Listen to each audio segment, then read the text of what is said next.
Good morning everyone, Janie here. Welcome back to my garden. So I have a fairly easy job that I'm planning to do today, but it is a job that I've been putting off and it is something that I don't want to do because it is gross. And that job is to clean out this nasty algae-filled bird fountain. So this is a relatively new fountain for me. This fountain is from Campania International and it's the Juliet fountain.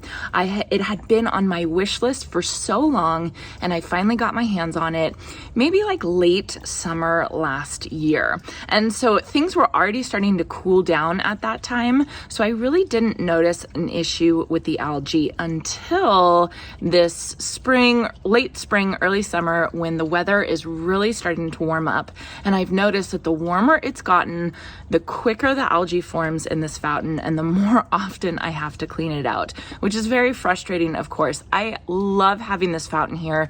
It's loud enough and it's right next to these windows right here, and this is my living room. We can actually hear it when we're sitting in the living room, just kind of like a little bit in the background. And then of course, when we're out here hanging out, we can hear it and it's lovely. I really enjoy it. So it's worth it to me to keep cleaning it out, but I wish I didn't have to do it so often because it's gross. I hate doing it. You can see I wore my hair up because I don't want my hair anywhere near it. I just don't like it. It is not a fun gardening job for me. So yesterday I went to Wild Birds Unlimited for some bird seed, for some no mess bird seed. I put that video up yesterday. I'll put a link in the description down below if you all didn't catch it. While I was there, I found this algaecide, like algae fighter that you can put in your bird fountain, and it's bird safe and it's, you know, it's kid safe and pet safe and all that kind of stuff, and it's plant safe. It is not fish safe. So if you have little fish in your fountain, you cannot use this stuff, of course. But for my purposes, it seemed like something I would want to try. So let me show you it. So here it is. It's kind of hard to read the label, but it's called Found Tech Algaecide Clarifier. And I was really happy to find this at Wild Birds Unlimited because I don't think they would sell this if they thought that it wasn't safe for a bird bath. But I talked to the employee there and she said it was totally fine as long as you use it as instructed, as long as you don't put too much in it. And I was researching this a little bit to see exactly what it was. And what it said is there were cation polymers that basically coat the algae and mess up their metabolism and kill the algae. It also said that this stuff makes kind of like surface tension, so it makes it really hard for mosquitoes to lay eggs. So if you have a still bird bath, like mine has running water and I pretty much leave it running all year round because we don't freeze here. I don't have to worry about mosquito eggs in there, but if you have still water, this might be something to think about as well, just to keep the mosquito eggs down. So I'm going to see how it does. There are instructions on the back for algae cleanup, right? And that's what the employee was telling me, that if I didn't want to clean the fountain, I could just put excess amount of this in here and wait for the fountain to clean itself. I think I'm going to go ahead and I'm going to start fresh and just completely clean the fountain. I'm not going to use any bleach or anything like that. I'm just going to clean out all the water, clean out all the algae, rinse it out a couple times, and then once I have fairly clean water, I will add this stuff in, and then we can watch it and we can kind of see how it works.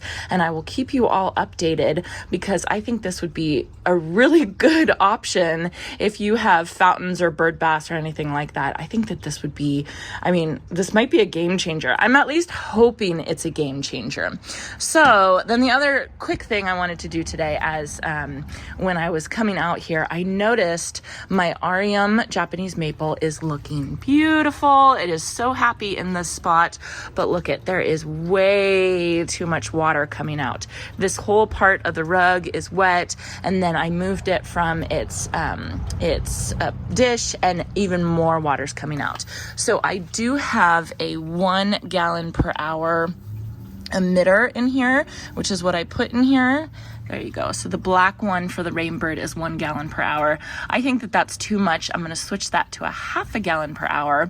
And then I am going to go to Home Depot and I'm going to get the pot feet instead of this, why am I blanking on the name? Pot dish. saucer. There we go. Saucer instead of the saucer, because I don't want the roots of the Japanese maple to get too wet and to rot or anything like that. I mean, it is a terracotta pot, so it can breathe very well. So I'm not too worried about it, but I'm just babying this thing. I'm just taking care of it as much as I possibly can because I want it to thrive. I love it. So I got this Japanese maple from my friend Steph from the YouTube channel Hooked and Rooted. We did a plant exchange. It was really fun. I will link that video down below as well. Okay, so as for tools, bucket, little kitty cup that I'm going to use to scoop it out. I cannot pick this thing up. I mean, I could, I just don't want to. So I'm just going to take the slow route and scoop it all out. I also don't want to pour it out into my veggie garden here because I do have my tree dahlia. Look at that. Isn't that exciting? So I don't want to oversaturate that by pouring all of this out into the garden. So I'm just going to put it in the bucket, and then I'll pour the bucket out in another place that can handle a little bit more water. Look at the bunnies. They're going crazy. Did you guys see that? Oh my goodness. So when bunnies are really happy, they do something called a binky, which is where they jump up in the air like that for what you just saw. So that means they're really happy. So that's cute. Oh, they're happy. I love it.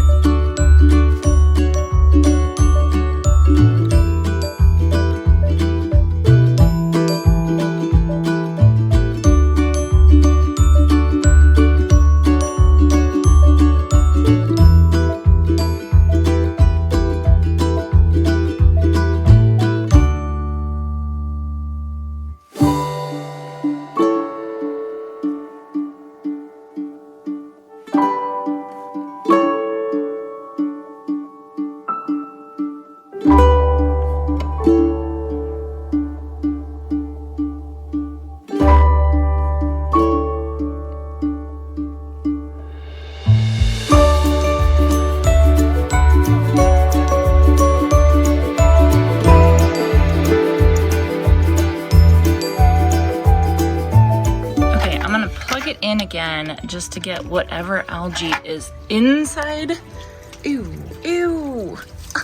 That. Ugh, just to kind of clean it out a little bit more. This is so gross. Okay, I'm gonna let that run for a little bit. I'm gonna go pour this nastiness out. I'm gonna pour it out over here, I think. Let's see, don't look at my weeds. Nobody look at my weeds.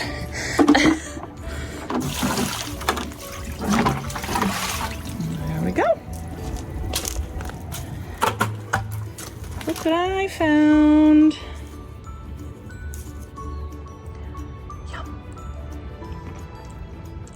Yum. They're good. I am having some major issues, I think, with irrigation in this. So look at this one. This berry barrel is looking really nice. And this berry barrel is looking like it's on its last leg. I went in there and I tried to fix it and it seemed like it was working, but obviously something's wrong. So I got to figure it out. Okay, one more. Two more. Okay. If you were wondering, if you can see inside, my television is right there, and the girls have a fireplace video going. I don't even know if you can see that. I think you can see that. Anyway, they had a sleepover last night, and I woke up this morning and the girls are sleeping in the living room and they have a fireplace going. It's about 9 o'clock and they're still sleeping. So I had to get to work.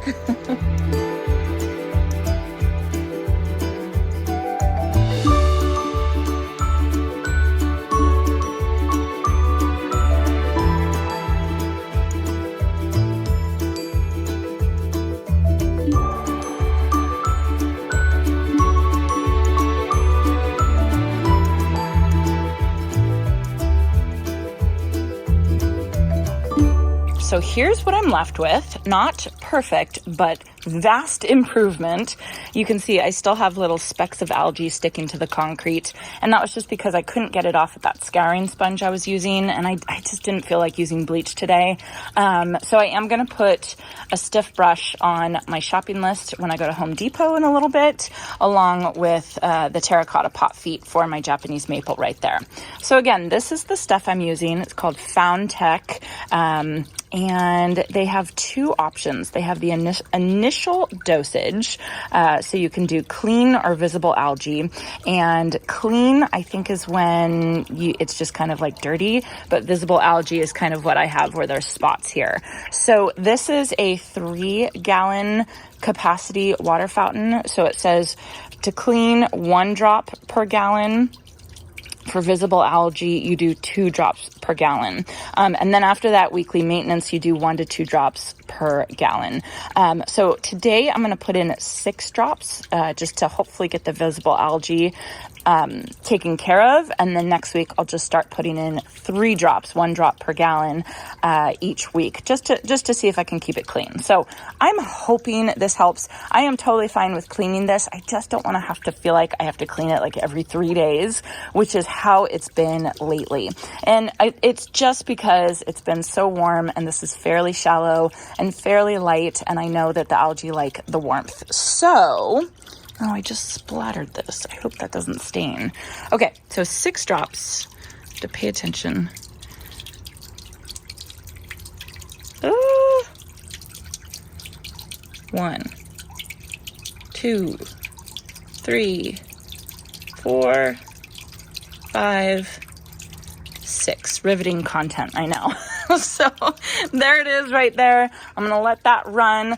I'm going to head to Home Depot right now for the stiff brush and for the terracotta pot feet. It just cracks me up how soundly kids can sleep sometimes. They must have stayed up late last night. So this summer, it's summer break for the girls now. This summer, we have significantly backed off camps. Last summer, I think we overcorrected a little bit and we signed them up for a camp every single week. They were doing something every single week. And I think they got a little bit overwhelmed and didn't really get a chance to enjoy summer. So this summer we backed off a whole bunch. I do have them in a couple camps, but it's more like 1 week off, 1 week camp, 1 week off, 1 week camp. So hopefully they can get a little bit more of a summer. They've been going on bike rides with their friends. They've been swimming. They've been drawing in their room. They've been actually having a summer, which I'm really excited for them. So anyway, my point for telling you all this is you're probably going to see them around more in my videos because they're going to be around this summer as opposed to last summer when they were in a camp literally every single day. So they're pretty excited about this summer, and I'm excited for them because, I mean, who doesn't love summer break? Okay, let's see.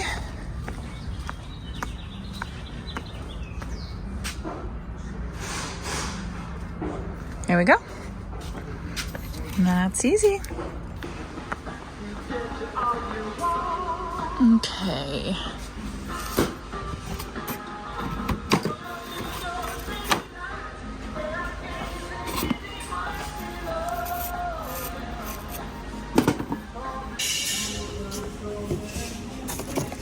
There we go. This looks good.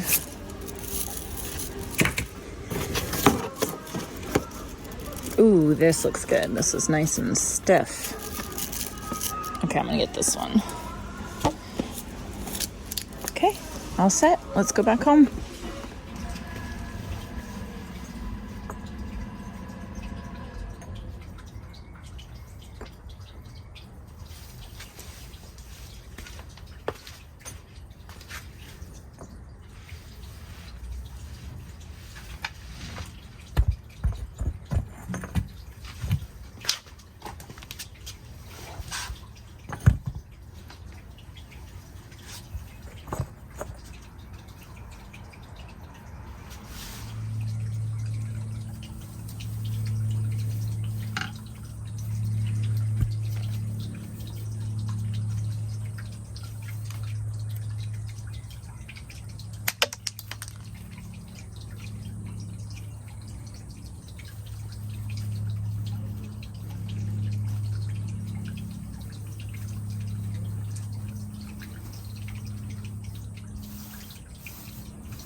All right, I am done. I've got the fountain all cleaned up and I've got the algaecide added to it. I am not expecting this to be like a miracle product, but if it can make any little bit of a difference for me, I would love it, because otherwise I'm gonna have to start thinking about moving this fountain to a more shady area so it doesn't get filled with algae as quick as it has been in the past couple months for me. So then I've got my Japanese maple all fixed. I switched out the 1 gallon per hour emitter, which is black, for the Rainbird. I like using the Rainbird brand because I'm just used to it, and I know black is 1 gallon per hour, red is 2 gallon per hour, and blue is 1/2 gallon per hour. So I switched out the one to the blue one, the 1/2 gallon per hour emitter, just because I kept seeing it too much water come out the bottom. And so then I've got the pot feet there, so hopefully that will help as well. Yeah, and I'm pretty happy with it. And I did want to say, this is a really good example of irrigation and troubleshooting as you go, because I know I have a lot of questions. You know, I had this question as a beginner gardener of like, well, what size emitter do I put on this plant, or how long do you run your drip for, you know? And there's unfortunately no easy answer. The answer is that you have to trial and error it. You have to make your best educated guess, which was, I did this for 1 gallon per hour, and then watch it and see how it's doing, and then come back and fix it if you need to fix it. So I came back and I fixed it. I decreased the amount of water that was going to this, and I'm going to continue to watch it. So really that's the secret of figuring out your drip irrigation and figuring out how much to put to water your plants. You have to trial and error. You have to wait and see. And as you do it more and more, you can kind of get better at guessing the first round. But you can see, even I've been doing this pretty consistently for a couple years now, and even I don't always guess completely correctly because there's so many variables. So anyway, that is my project for today. The girls are finally up. I think I'm gonna go inside and make them some pancakes. I hope you all enjoyed this, and I hope you all have a chance to get in your garden today.